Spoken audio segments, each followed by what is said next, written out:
Hi everyone, welcome back sa aking channel na GTR Math Tutorial at Facebook na RJ Enseñado. So for today's video ay didiscuss tayo ng another set ng Civil Service Exam Reviewer. Meron tayong 15 items na number series. So bawat slide, i-post nyo po, try nyong sagutan sa loob lamang ng 1 minute. Okay, so let's start. Number 1, so 5, 8, 11, 14, 17. Yan, so itong mga first 5 natin, medyo mga basic lang ito. So 5, 8, 11, 14, 17. So ano ang pattern dito? So 5 naging 8. So ang pattern dito ay plus 3. Anong ginawa natin sa 5 para naging 8 plus 3? 5 plus 3 is 8. And then 8 naging 11. So plus 3 ulit. Yan. So kapag dalawa na yung plus 3, malamang plus 3 na lahat yan. So 11 naging 14. So another plus 3. 14 naging 17 plus 3 ulit. So therefore, yung 17, ang next number natin, plus 3 yung pattern natin. So we have 20. So the correct answer is letter B, 20. So ang tawag kapag ganitong sequence or series ay arithmetic. Ito yung pinakamadali na series, arithmetic. Okay, so pag nag-add tayo ng pare-parehas na number, ang tawag dyan arithmetic sequence. Okay. Number 2, 2, 6, 18, 54, ano yung next number? So dito kung mapapansin natin, lumalaki yung number. Medyo mabilis yung paglaki niya. From 2, naging 6, naging 18, naging 54. Tapos yung mga choices natin, mga 3 digits na.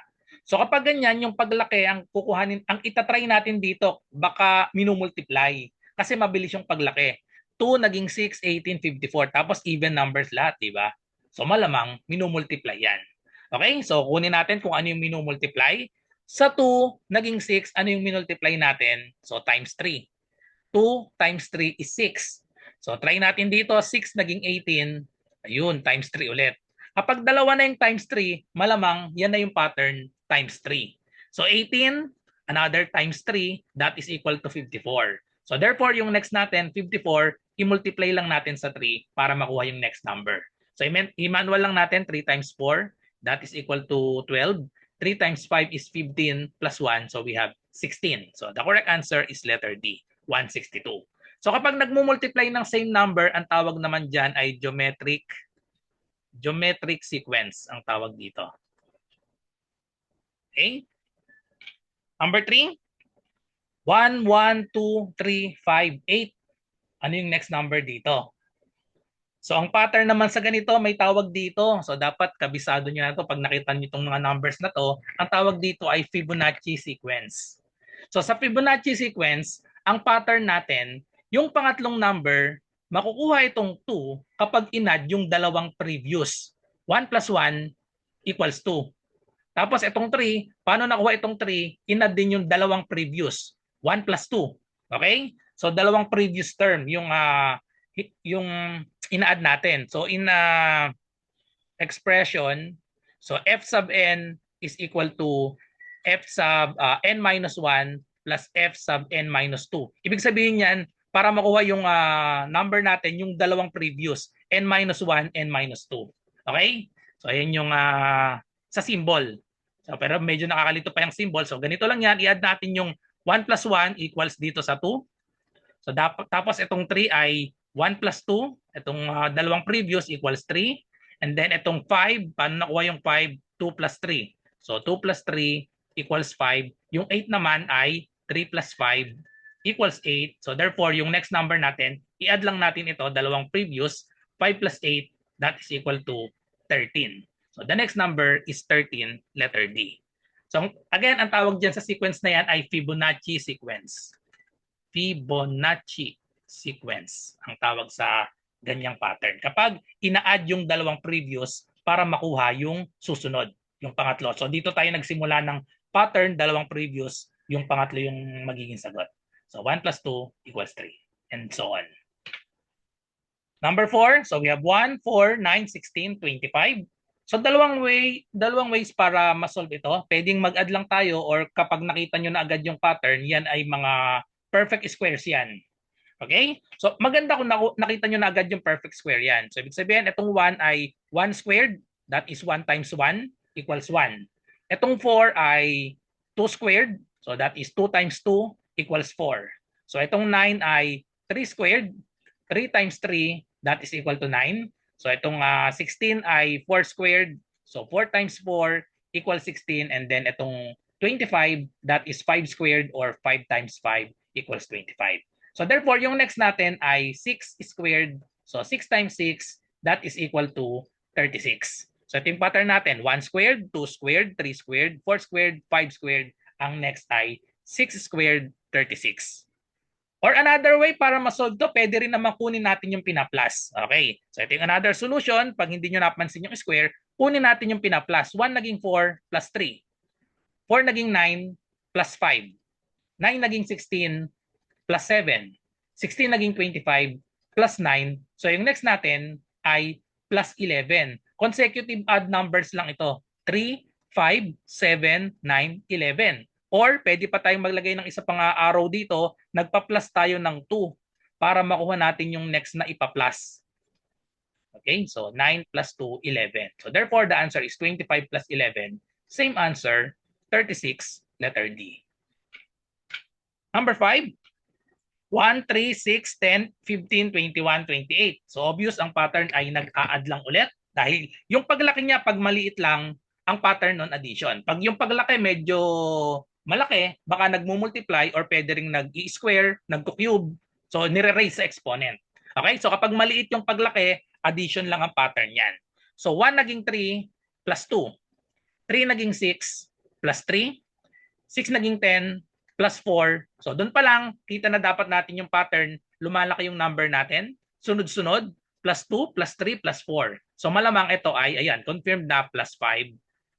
15 naging 21 plus 6. 21 naging 28 plus 7. So therefore, ang next natin ay plus 8. So lumalaki lang ng isa yung number natin. 28 plus 8 is equal to, so same answer sa previous, 36 ulit, letter E. Number 6.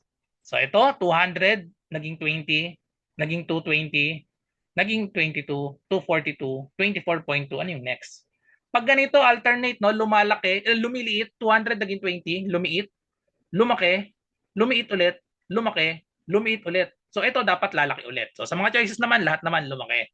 So ibig sabihin pag ganyan, dalawa na yung operations na ginagawa natin dito. Kapag ganyang lumiliit, lumalaki. So kunin natin yung pattern.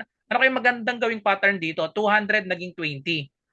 Pwedeng minus. Pag nag-minus tayo, 180. Masyadong malaki yung 180. So ibig sabihin, mas maganda division ang gagamitin natin. Kasi pag minus, ang laki masyado eh. So 200 naging 20, same yan sa divided by 10. Tama no? 200 divided by 10, that is equal to 20. Kinancel lang natin yung 10 sa baba at yung 0. So equals na sa 20. Tapos, dito naman, 20 naging 220. Ano yung ginawa? Kapag nag-add, medyo malaki, 20 plus 200. So ang gawin natin, multiply na lang. So 20, ano yung minultiply para maging 220? Minultiply yan sa 11. 20 times 11, that is 220. Paano naman nakuha yung times 11? Eh di i-divide lang natin. Kabaligtaran ng multiplication, division, di ba? So 220 divided by 2. No, di ba equals yan sa 11? 22 divided by 2 is 11. Kopyahin lang, may 20 pala dito. So cancel yung 0, 22 divided by 2, 11. So nag-multiply sa 11. So kapag dalawa na, try natin kung mauulit lang ito. Divided by 10 times 11. So 220 naging 22. So divided by 10 lang ulit. Kasi 22 divided by 22, that is 1. Kopyahin yung 0. So divided by 10. So malamang yan na yung pattern. Dalawa na kasi yung nag-divided by 10 tayo. So malamang itong isa ay times 11 din ito. So i-verify na lang natin. 22 times 11. So eksakto nga to. 1 times 22, we have 22. Itong isang 1, so 22 ulit. Pag inad natin, we have 242. So therefore, confirmed na ang pattern natin. Alternate ang pattern divided by 10 tapos times 11. Okay, so yan na yung pattern natin. So 242 naging 24.2, minublang no? So ayun, divided by 10 nga ito. Minublang natin yung decimal point, naging 24.2. So therefore, yung next natin dito ay times 11. So manual lang natin, 24.2 i-multiply natin sa 11. So 242 lang yan. Another 242. I-add natin, bring down 2. 4 plus 2 is 6. 2 plus 4, another 6. Bring down 2. May 1 decimal place. So therefore, dito yung ilalagay yung decimal point, 266.2. Letter E ang tamang sagot. Number 7. 1, 2, 8, 19, 35, 56. So yung pag lumalaki, no, consistent naman, lumalaki lahat. Pero yung paglaki niya medyo maliit lang, so therefore addition ang gagamitin natin dito.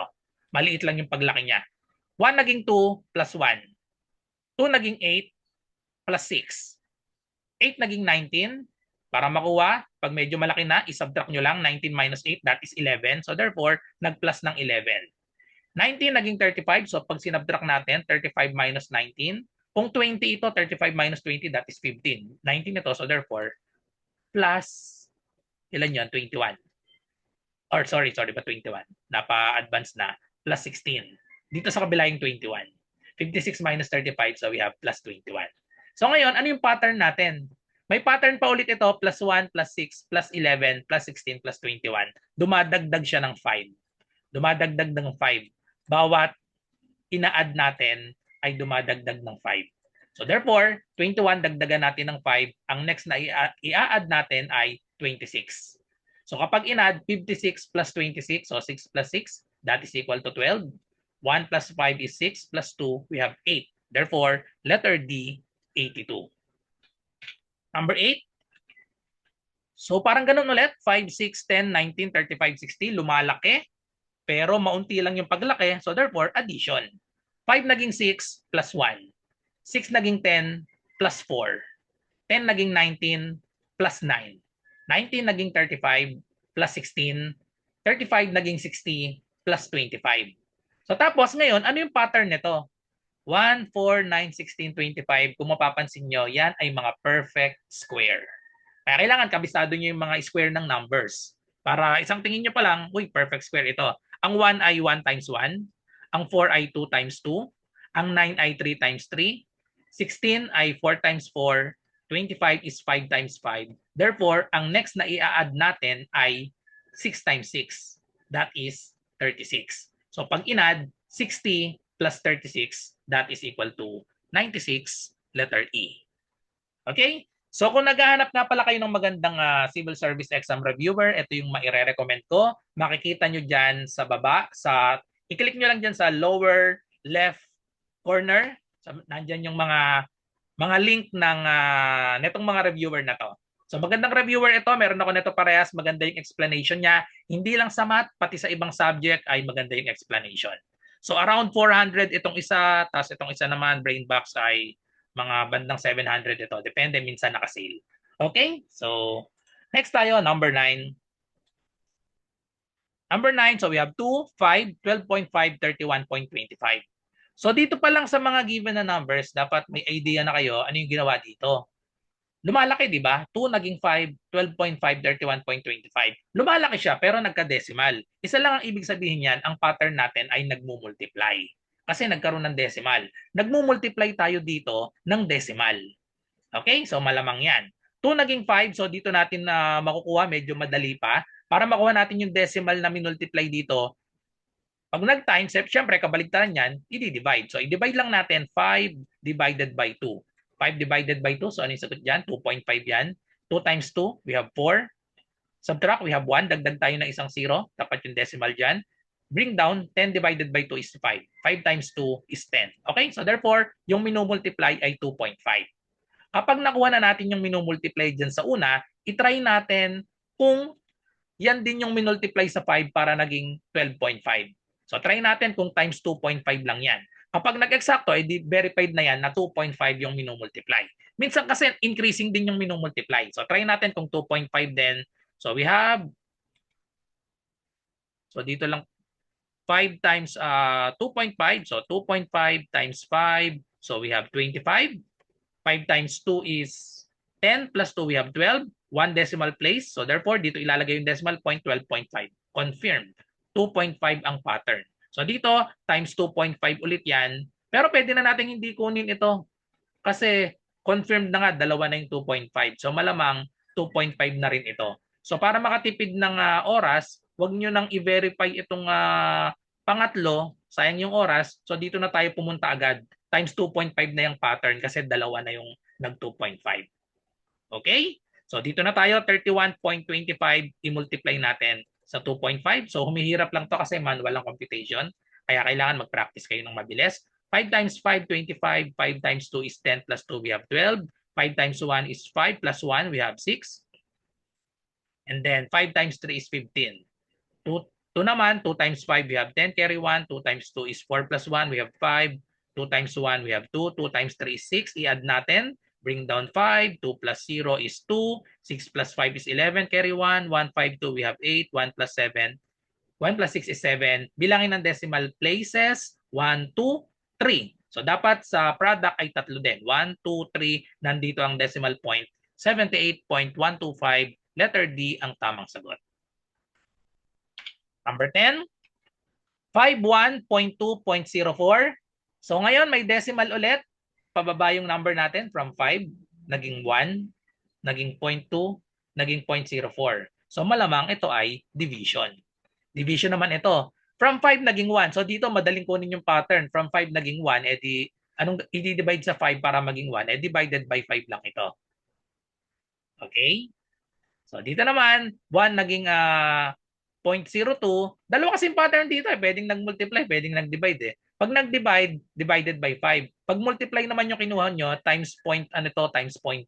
Kasi same yan Divided by 5 tsaka times 0.2, same yan. So di ba ito 1 naging 0.2? Pwedeng times 0.2 ang gawin nyo dyan.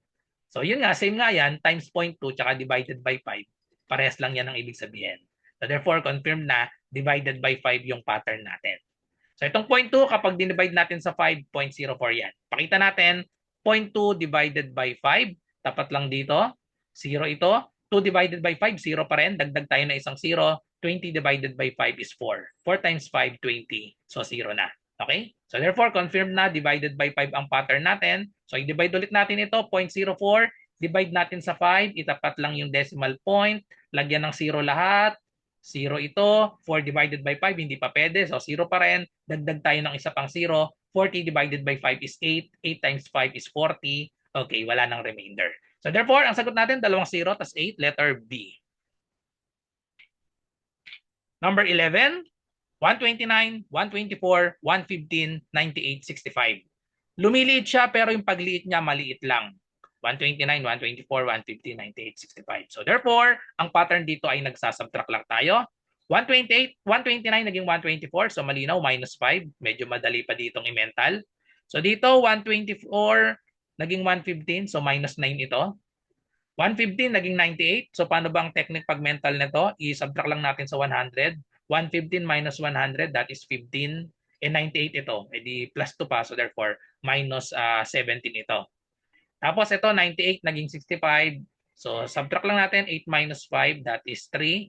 9 minus 6 is 3. So therefore, minus 33. So ngayon, ano yung pattern natin dito? Ano yung next natin? Okay? So may pattern ulit tayo dito. 5 naging negative 9. Nag-minus 4 lang tayo dito. Or isipin nyo addition kasi puro negative yan. Same lang yan sa addition. 5 plus 4, 9. O ano yung ipa-plus dito or ima-minus para maging 17? That is 8. 9 plus 8, 17. Pero puro minus nga yan, so walang problema, gawin nating minus. So 17 minus 16, that is 33. So ano yung pattern, ano na yung pattern natin? Kung mapapansin natin, dumodoble ito. 4, 8, 16. Dumodoble, di ba? So times 2. Ayan, times 2. So therefore, dito ay times 2. 16 times 2, minus 32 dapat. So para ma-solve ito, so tatlo na yung pattern natin, no? Negative 33 minus 32, we have negative 65. So ito yung isasubtract natin, 65 minus 65, ang sagot na ay 0. Letter C ang tamang sagot. Okay, so yan yung pattern natin. Tatlo. Minus 5, minus 9, minus 17, minus 33. Para makuha ito, i-minus ulit natin. Minus 4, minus 8, minus 16. So dumodoble, kaya minus 32 yung next. Or another pattern, pwede namang hindi na tayo magtatlong pattern dyan. Balik lang tayo dito. Burahin ko to. Kung mapapansin nyo, pwede nating another pattern dito, dinodoble itong una. Dinodoble minus 1. Negative 5 times 2 ay 10. Minus 1. Minus 1 equals 9. Negative 9. Tapos itong negative 9, doblehin natin. Negative 9 times 2 minus 1. So that is equal to negative 9, or plus 1 pala kasi bumaligtad nga pala, no? Negative 5 times 2, that is 10. Negative 10 plus 1, negative 9. So dito, negative 9 times 2, that is negative 18 plus 1 magiging 17. Okay? So ito naman naging 33. So negative 17 times 2, that is negative 34 plus 1. So we have negative 33. Okay, negative ito. So therefore, yung next natin dito, negative 33 times 2, that is negative 66 plus 1 equals negative 65. Ayan, okay, so yan yung dalawang pattern. Yung kanina, nakatatlo tayong tatlong lines para makuha natin yung pattern. Ito naman, pagkakuha natin ito, pwede lang natin, kung mapapansin nyo, multiply lang sa 2 plus 1. Okay? So yun yung dalawang solution. Number 12. So number 12, fraction tayo. 7/3, 3, 11 over 3, 13 over 3, 5. Ano yung next? So minsan pag fraction, maganda tingnan natin yung denominator. Pag pare-parehasin natin, i-rewrite lang natin. 7 over 3. Itong 3, i-convert natin sa denominator na 3. So 11 over 3, kopyahin ko lang. 13 over 3. Itong 5, i-convert din natin. So anong mangyayari dito sa 5 tsaka sa 3 kapag kinonvert natin sa denominator na 3? Anong number na kapag dinivide sa 3 equal sa 9? Equal sa 3. So 9 yon. 9 divided by 3, that is equal to 3. So ngayon, anong number na pag dinivide sa 3 equals 5? So that is 15. So therefore, lahat na ng denominators natin ay 3. So automatic, 3 na yung denominator dito. So sa mga choices naman, puro 3 lahat. So kunin na lang natin ang pattern sa numerator. Anong ginagawa sa numerator? Plus 2 lang lahat yan. 7 plus 2 is 9. 9 plus 2, 11. 11 plus 2, 13. 13 plus 2, 15. So therefore, ang next natin, 15 plus 2 is 17. So therefore, 17 over 3. So ano lang pala to? Arithmetic sequence lang. Naging fraction nga lang. Ang problema lang, yung 3 tsaka yung 5, medyo pinahirapan tayo, ginawa siyang whole number. So pag sinulat nyo sa in terms of denominator na 3, madali nang makuha yung pattern. Okay, next number. Number 13, 1/3, 1/6, 3/6, 3/12, 9 over 12. Mapapansin natin dito, pwedeng i-lowest term, no? Pero hindi ni lowest term. So mas madali ito kasi hindi ni lowest term. Isipin nyo kung ni lowest term ito, medyo hihirap ang pattern nito. So ngayon, pag hindi naka-lowest term, kunin lang natin yung pattern sa denominator tsaka sa numerator. Ano ang napansin natin sa unang pattern? 1/3 naging 1/6. Yung numerator, parehas lang, parehas 1. Yung denominator, anong nangyari sa denominator? 3 naging 6 times 2. 3 times 2 ay 6. Okay? So yun yung pattern natin. Yung numerator, kinopya lang. Denominator times 2. So dito naman, baligtad, yung denominator, kinopya lang. 6. 6 pa rin. Yung numerator naman, dito naman tayo may pattern. Ano yung pattern sa numerator? 1 naging 3. Pwedeng plus 2, pwede ring times 3. So doon na tayo sa times 3. Okay? So ibig sabihin yung pattern, no? Alternate, no? Yung una, kinopya yung numerator, times 2 yung denominator. Pangalawa naman, kinopya yung denominator, times 3 yung numerator. So alternate, times 2, tapos times 3. So malamang ito, ganun ulit, 3 naging 3, kinopya lang. Tapos 6 naging 12, times 2. So yun, confirm na yung pattern. Times, sa baba, times 2. Tapos sa taas times 3. O 3, naging 9, times 3. Tapos yung 12, kinopya lang ulit. Okay? So therefore, yung next natin, alternate, ang pattern naman natin nasa taas ngayon, so sa baba naman ito. So ang baba natin times 2, ang taas kokopyahin lang. So from 9, 9 pa rin, and then 12 times 2, we have 24. So 9 over 24, letter E. Number 14, 7/9, 7/10, 9/13, 13 over 18, 19 over 25, 27 over 34. So minsan ang pattern sa ganito, ginagawa lang siyang fraction, pero yung fraction pala, ginagawang panghati lang. Parang dalawang lang ito. Dalawang number series lang. Pinagbukod yung numerator tsaka denominator. Okay? So kunin natin magkabukod yung pattern ng numerator tsaka denominator para makuha natin yung next. Dito muna tayo sa denominator. 9 naging 10 plus 1. 10 naging 13 plus 3. 13 naging 18 plus 5. 18 naging 25 plus 7. 25 naging 34 plus 9. So ano yung next natin dito? So yung pattern natin, consecutive lang ito, odd numbers. Consecutive odd numbers. 1, 3, 5, 7, 9. Ang next natin, plus 11. So 34 plus 11, we have 45. So 45, mag-eliminate na tayo ng choices. Tanggal na natin yung hindi 45. So dalawa na lang ang natira. So sa taas naman, 7 naging 7 pa rin. So plus 0. 7 naging 9 plus 2. 9 naging 13 plus 4. So yun, even numbers naman sa taas. 0, 2, 4. So yung susunod dyan, 6. So yun, eksakto na nga. 13 plus 6 is 19. 19 plus 8 is 27. So yung next natin ay plus 10 dapat. So 0, 2, 4, 6, 8. 10 yung susunod. 27 plus 10, that is equal to 37 over 45. Letter C ang tamang sagot. Last number, number 15. 19.12, 18.13, 16.15, 13.18, and 9.22. Ano yung next? So minsan ito yung decimal, parang fraction lang din. Hindi talaga siya tinitreat as decimal point. Para lang yung naghahati. Naghahati dito sa given natin. So dito na sa taas, medyo malaki naman yung space. Kunin natin yung pattern dito sa mga whole number. Pagbukodin natin whole number muna. 19 naging 18. Minus 1. 18 naging 16. Minus 2.